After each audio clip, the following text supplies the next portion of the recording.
Hey everybody, welcome back to my YouTube channel. Okay, so part two of the Penpal Horrors. This is really weird because I think it involved me, but it didn't. So it's kind of weird to kind of go there, but I'm going there.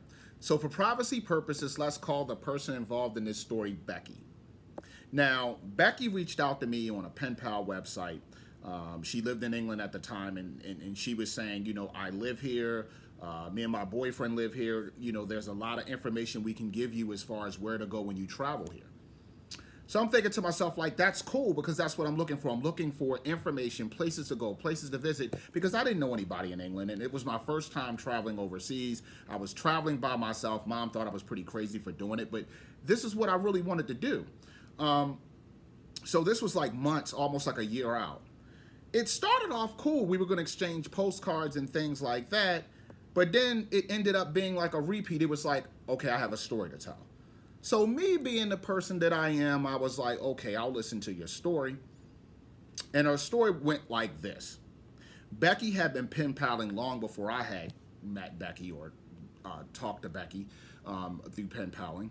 And Becky ended up falling for this guy from the US once again. This guy lived in the Midwest. They started off as pen pals, and one thing led to another, and they fell for each other.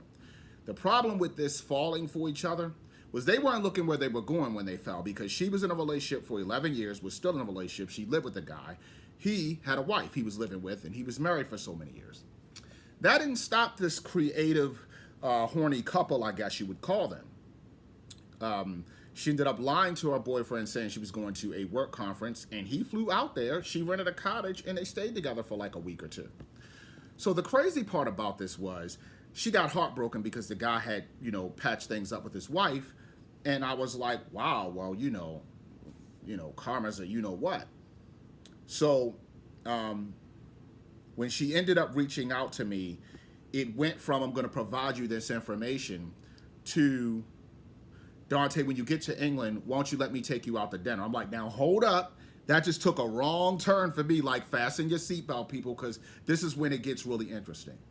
I'm on the other end like, what do you mean take me out to dinner? Like, what? I don't understand that. She says, I can take you out to dinner. I can show you around. I'm like, you have a boyfriend that you've been with 11 years. I have enough respect for you and him and me to not get involved in that triangle. I'm just an innocent lamb over here grazing in the grass. I don't want nothing to do with that. She gets pissed off at moi and says, I don't understand. Like, what's wrong with you? Why you don't want to hang out with me? I said, because you have a boyfriend. It'd be different if you said, hey, me and my boyfriend will meet you downtown and we'll all have dinner and take pictures and stuff. I'd have been cool with that. No. She says, well, I wouldn't tell my boyfriend about it. It would just be us. I'm like, see, there you go. You already pressing rewind, man. You trying to do the same thing with me that you did with the previous guy. Problem is, I'm not the previous guy. Dante doesn't get down like that. So I really stopped speaking to her after that because I got really bad vibes. And my really bad vibes turned to really, really bad vibes. You get what I'm saying?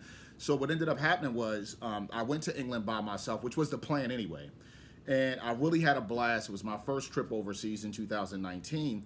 And when I came back and I took all these pictures, I got a lot of nasty messages from Becky. Becky was like, you stink. I was like, I don't stink. Who, me? What? She was like, man, you stink because you didn't want to go out with me. And I don't think that's fair. I think you're self-centered and self-absorbed. And I'm like, wow, like, I wonder how it would have been if I actually would have met you. Like, you really pissed off at me for having enough respect for you for not going out with you? Really? Is that kind of world we living in? So time went by, and Becky kept looking at everything that I was doing on Facebook and Instagram. So I blocked her. I was like, I don't have time for this. Becky goes and creates a whole nother social media page. I blocked that one. Becky creates another one. I just didn't understand. I was like, if I'm such a self-observed, self-centered, blah, blah, blah, why are you following everything that I do? I mean, I'm interesting, or I'm not that interesting. You know what I mean? I'm just Dante. You know what I mean? And so the third time she stopped following or whatever like that. And that's one of the reasons I had made my pages private. There's many other reasons, but it was just people like that I wanted nothing to do with, especially when, this is somebody I never knew.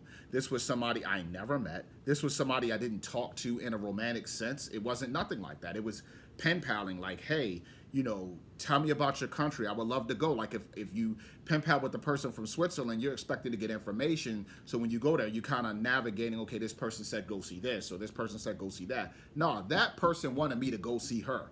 And I wasn't going to see her. Like, no. Like, no, no, no, no, no, no, no. I don't want nothing to do with that.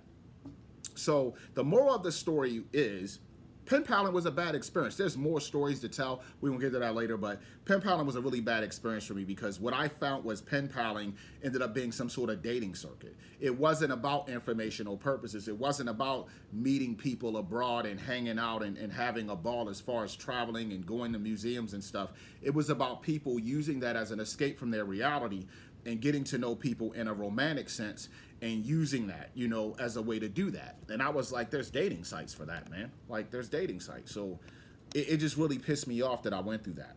So I don't know whatever happened to Becky. I don't care whatever happened to Becky. I just wish Becky the best life in the world, man. Just stay away from me. So that's sort of how I took it back those years ago. Crazy thing was, as we all know, London became one of my best trips of my life. I was blessed enough to go back to England in 2020, in which, I got engaged to the most amazing woman on the planet. Just saying, she's pretty amazing. So the trip was really fantastic. I really learned a lot about the culture, and I really was blessed to go back a second time and just hang out with just this amazing woman I love more than anything. So a blessing came out of everything. So it was kind of a weird story, but it seemed to be the norm in the pen paling circuit. So there we have it. Stay tuned for my next video, man. I'm working on it. It's going to be dropping today, dropping in about an hour.